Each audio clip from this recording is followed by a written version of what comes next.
আপনি সমস্ত জায়গায় বার দিচ্ছেন। বাংলাদেশে এত বড় স্বৈরাচার আমি কখনো দেখিনি। মানুষের গালাগালি দেওয়া হলে স্বভাব, যত ভালোই হোক। বিসিবির সংগঠক ডিরেক্টররা রয়েছেন জড়িত, সরাসরি পেইড করে এগুলি করছেন। এবং যতদিন বাংলাদেশের ক্রিকেট থাকবে ততদিন মিডিয়া থাকবে, প্রচার করবে, কারণ তারা দেশের মঙ্গল চায়। রাষ্ট্রীয় প্রতিষ্ঠান, এই রাষ্ট্রীয় প্রতিষ্ঠান আপনার ব্যক্তিগত বিজনেস ইন্ডাস্ট্রি না। সেকেন্দার ভাই, আপনি কখনো মানে বোর্ড কেন্দ্রিক ক্রিকেটার, কোচিং স্টাফ, পরিচালক অথবা সাংবাদিক এখন যে অবস্থা, এই অবস্থা আপনি ক্যারিয়ারে কখনো দেখেছেন? বাংলাদেশের ক্রিকেটের ইতিহাসে আমার ধরেন আমি 98 থেকে যদি সাংবাদিকতা যেহেতু করি, আমি যে হৃদ্যতা দেখেছি, অনেক কঠিন সময় গেছে, কিন্তু কখনোই সাংবাদিকদের এইভাবে ইনসাল্ট করা হয়নি, অপমান করা হয়নি। এখন বাংলাদেশ ক্রিকেট বোর্ডের বর্তমান পরিচালনা পর্ষদের যারা খুব পাওয়ারফুলি লোক রয়েছেন, অথবা তারা কিংস পার্টির লোক, এইসব মানুষগুলো, এই কিংস পার্টির নেতাগুলো মনে হচ্ছে যে তারা আনএনিমাস চ্যালেঞ্জই থাকবেন এবং আজীবন এরকম করেই হয়তো থেকে যাবেন। এটা তাদের নিজস্ব ইন্ডাস্ট্রি অথবা নিজস্ব প্রতিষ্ঠান, বিজনেস প্রতিষ্ঠান, সেরকম একটা অ্যাটিটিউড তারা করছেন এবং এই সাংবাদিকদের দরজা লক করে দিচ্ছেন। সাংবাদিকদের নিরাপত্তার কারণ দেখিয়ে যে মানে সবচেয়ে দুঃখজনক এবং মানে অপমানজনক যে সাংবাদিকদেরকে এখানে রেস্ট্রিক্ট করা হয়েছে নিরাপত্তার কারণ দেখিয়ে। তার মানে সাংবাদিকরা তাদেরকে কে কবে বোম দিয়ে বাড়ি দিয়েছে, মাইক্রোফোন দিয়ে বাড়ি দিয়েছে, কে কবে আপনার কোনো ক্যামেরা পার্সন, ফটোগ্রাফার, তাকে তার যে থাকে মনোপট থাকে সেটা দিয়ে দিয়েছে, কেউ তাকে মেরেছে, এরকম নজির তো আজ পর্যন্ত নেই। থাকলে দুই একটা নজির দেন, আমরা খুশি হব। আমরা বলবো যে হ্যাঁ, আমরা অত্যন্ত লজ্জিত এবং এই কারণে আমরা যাতে কখনোই সাংবাদিকরা ক্রিকেটের বা ক্রিকেটারদের কিংবা ক্রিকেট পরিচালকদের জন্য যে নিরাপত্তার হুমকি না হয়। ভাইয়া, এর আগেও আমরা দেখেছি যে আশেপাশে যে থানাগুলো আছে সেখানে কন্ট্যাক্ট করা হয়েছে, আমরা যোগাযোগ করেছি, সেখান থেকে বলেছে যে এরকম কোনো শঙ্কা নেই, মানে নিরাপত্তার শঙ্কা নেই। আর একটা বিষয় হচ্ছে, সবশেষে যে প্রেস কনফারেন্সটা হলো, সেখানে খালেদ মাহমুদ পাইলট ছিলেন। আমরা অনেক অনেক অনেক হাজার হাজার ইন্টারভিউ করেছি, মানে সবাই মিলিয়ে। কখনোই এমনটা দেখা যায়নি উনি শেষ পর্যন্ত বললো না আমি কথা বলতে চাই না এই বিষয়ে, অথবা এমনভাবে বলেছেন যেটা খুব একটা ভালো দেখায় না। একটা হচ্ছে যে ওই যে নিরাপত্তা শঙ্কা নেই থানাগুলো বলছে, আর একটা হচ্ছে এইভাবে চলে যাওয়া। এই দুটো বিষয়টা আপনি কীভাবে দেখেন?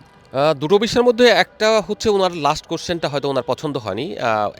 একটু মানে অ্যাটিটিউডটা অতটা সফট ছিল না, যিনি কোশ্চেন করেছেন অনেক লাউড ছিল। এই লাউড হচ্ছে যে এগ্রেসিভ অ্যাটিটিউডের মতো ওনার কাছে মনে হয়েছে, যে কারণে পরবর্তীতে আমার সঙ্গে এই নিয়ে কথা হলো।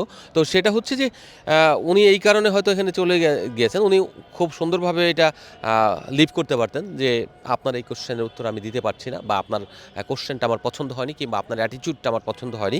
কিন্তু তিনি যখন ভিউ ব্যবসা কাউন্টার দিয়েছেন, ভিউ ব্যবসা তার মানে হচ্ছে যে ভিউ ব্যবসা, হ্যাঁ ভাই, এটা তো ভিউ ব্যবসাই, সবই ভিউ ব্যবসা, বুঝলাম ভিউ ব্যবসা, তার কাজটা সে করছে, কোশ্চেনটা ক্রিকেট প্রেজেন্ট করছে, আরেকজন আরেকটা করছে, প্রত্যেকেরই তো ভিউ ব্যবসা। আপনি ধরেন পেপার যে করে, যারা প্রেজেন্ট করে পেপারে, সেও তো ভিউ ব্যবসা করে। আপনার প্রচারটা হয় আপনাকে মানুষ চেনে কি করে? মিডিয়ার কারণে। আমি একটা প্রশ্ন করেছিলাম ভাইয়া, যে আসলে এই যে নিরাপত্তার কথা বলা হয়েছে, কারণটা তো আমরা জানতে পারি, এবং আমরা সাংবাদিকরা ওই একটা লাইন দেখেছি, কিন্তু আমরা ওই যে আপনি যেটা বললেন যে একটা উদাহরণ দেখান, ওই কোশ্চেনটা আমি নিজেও করেছি, আমি নিজেও উত্তর পাইনি। ওই উত্তরটা পেলে হয়তো আমরা বলতে পারতাম যে ওটা সমাধানও করতে পারতাম, বলতেও পারতাম। এটা একটা কারণ কিনা, হয়তোবা এরপরে দুই একটা কোশ্চেন এসেছে, হ্যাঁ লাউড করেছে, হয়তো করা উচিত হয়নি আমাদের পক্ষ থেকে, হয়তোবা আর একটু ভালোভাবে করতে পারতাম, আমরা নিজেও করতে পারতাম। বাট আপনার কাছে মনে হয় না যে আমরা জানতে চাই, জানাটা উচিত?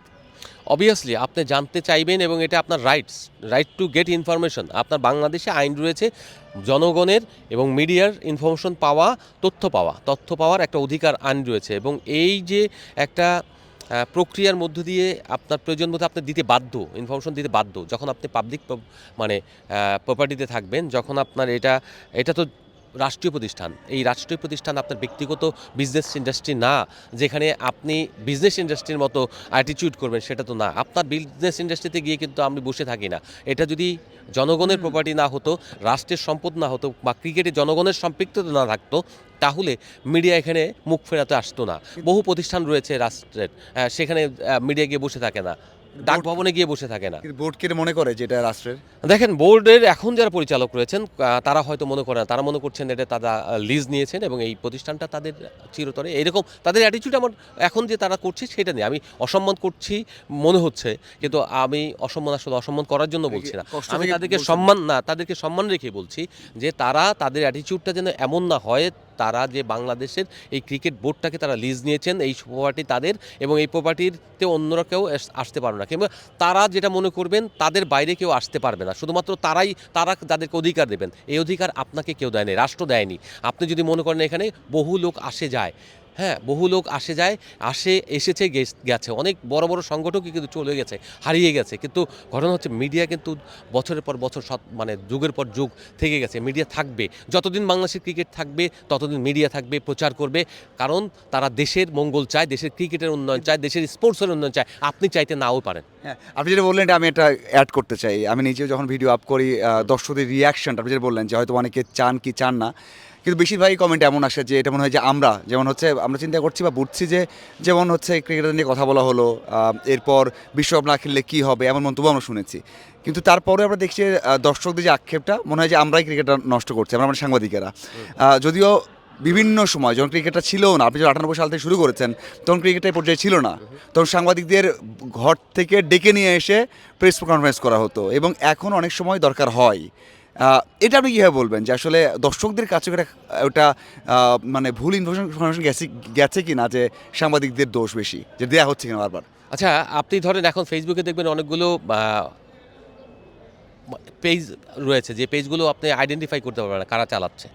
এই পেজগুলি থেকে নানা রকমের সাংবাদিকদের আক্রমণ করা হচ্ছে, বিভিন্ন কারা চালাচ্ছে খোঁজ নিয়ে যাচ্ছে না, খোঁজ নিয়ে দেখা গেল এখানে প্লেয়ারদের চেয়ে বিসিবির সংগঠক ডিরেক্টররা রয়েছেন জড়িত, সরাসরি পেইড করে এগুলি করছেন, এবং বিসিবি ডিরেক্টরদের বিরুদ্ধে, প্রেসিডেন্টের বিরুদ্ধেও তারা প্রচার চালাচ্ছেন। তো এই যে তাদেরকে আপনি ধরতে পারছেন না, তাদের কিছু করতে পারছেন না, আর আপনি এসে মনে হলো যে সাংবাদিক সব করেছে। সাংবাদিক কোন কাজটা আপনার করেছে? আপনার প্রাতিষ্ঠানিক মিডিয়া দেখবেন প্রথমে আপনার দায়িত্ব হলো প্রাতিষ্ঠানিক মিডিয়া দেখা।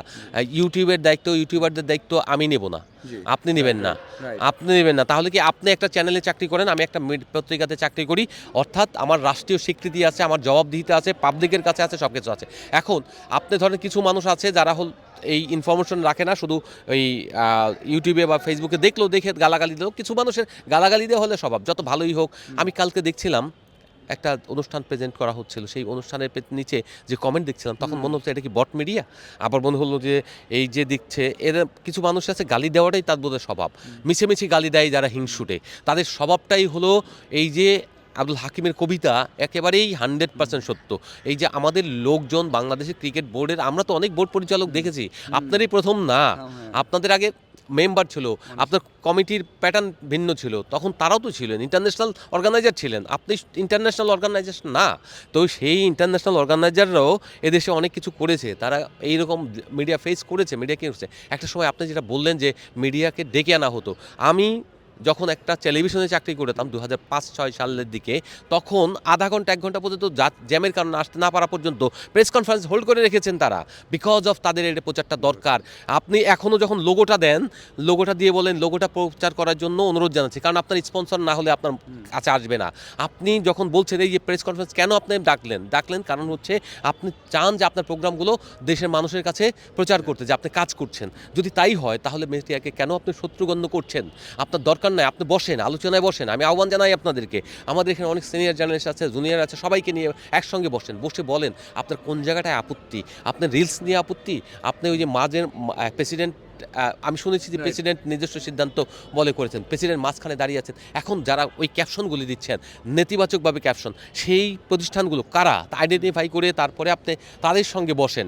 সেই জায়গার মালিক রয়েছে, মালিকদের সঙ্গে ডাকেন, মালিকরা ডাকলে আসবে, দাওয়াত দিলে তারা আসবে, যেহেতু ম্যাক্সিমাম হলো ক্রিকেট ওয়েব বা পোর্টাল।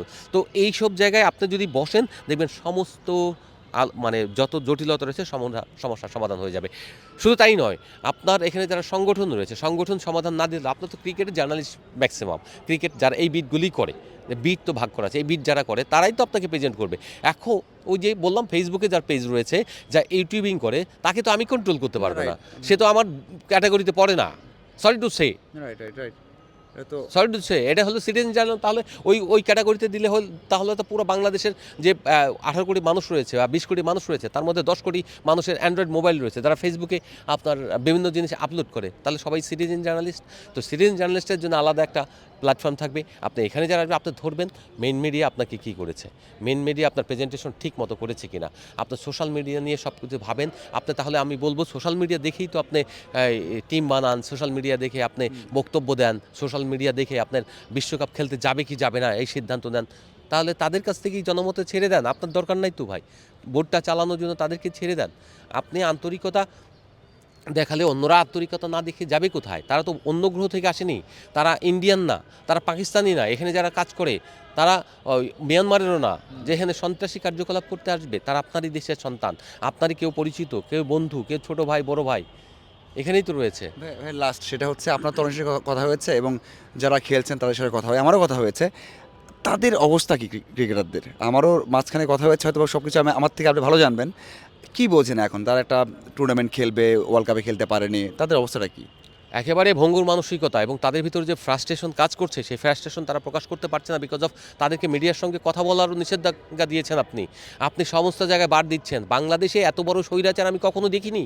বাংলাদেশের ক্রিকেটের যে স্বৈরাচারিত্ব ছিল, নাজমুল হাসান পাপনরে কেউ তেলমারা কোশ্চেন করতো, কিন্তু অন্যরা আবার আক্রমণাত্মক কোশ্চেনও করেছে, এনে করেনি তা না। শুধু মল্লিকের সাথে ফাইট করেছে, ঝগড়াঝাটি সব কিছু হয়েছে।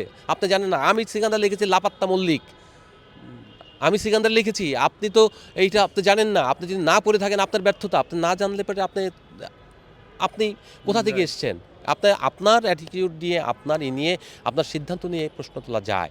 এখন আপনি যেটা বলেন ক্রিকেটারদের ভেতরটা ফেটে যাচ্ছে। আপনি সংগঠক হিসেবে আপনি সেটা করতে পারেননি। আপনি বসিবি ডিরেক্টর, আপনার চেয়ার দখলের জন্য সবাই এখন মরিয়া হয়ে আছে। তিনটা গ্রুপ তিনজন তিনভাবেই করে, এর পেছনে লাগে, ওর পেছনে লাগে। এখানে বাংলাদেশ ক্রিকেট বোর্ড কিংবা বাংলাদেশের মতো এই সকম মানে স্বায়ত্তশাসিত প্রতিষ্ঠান চালাতে গেলে আমি মনে করি সরকার, যেসব সরকার থাকবে সেই সরকার থেকে প্রেসিডেন্ট মাস্ট বি, মানে সরকারের কোনো পার্লামেন্টেড হতে হবে, অথবা এমন হতে হবে যে সরকারের সঙ্গে সরাসরি মানে সরকার যেখানে যোগাযোগ করতে পারবে, সরকার করতে পারবে, তাদেরকে অ্যাডভাইস করতে পারবে বা সরকার হেল্প নিতে পারবে, এমন লোক লাগবে। কোনো একদম একেবারে ওই রকম স্বাধীনতা নিয়ে, কারণ আপনি নিজেই তো স্বাধীন না, আপনি নিজে যে বিক্রি হচ্ছেন ওই সব জায়গায়। আপনি এখন যারা উপদেষ্টা রয়েছেন তাদের কাছে যে আপনি বিক্রি হয়েছেন, আপনি বিক্রি হয়ে আপনি এখন আপনি কাদেরকে দিচ্ছেন, উপদেশ দিচ্ছেন, কাদেরকে আপনি এই প্রতিবন্ধকতা সৃষ্টি করেছেন? আপনার এই দিন তো থাকবে না, দিন তো বদলাবে রে ভাই। অসংখ্য ধন্যবাদ ভাইয়া, অসংখ্য ধন্যবাদ। ধন্যবাদ।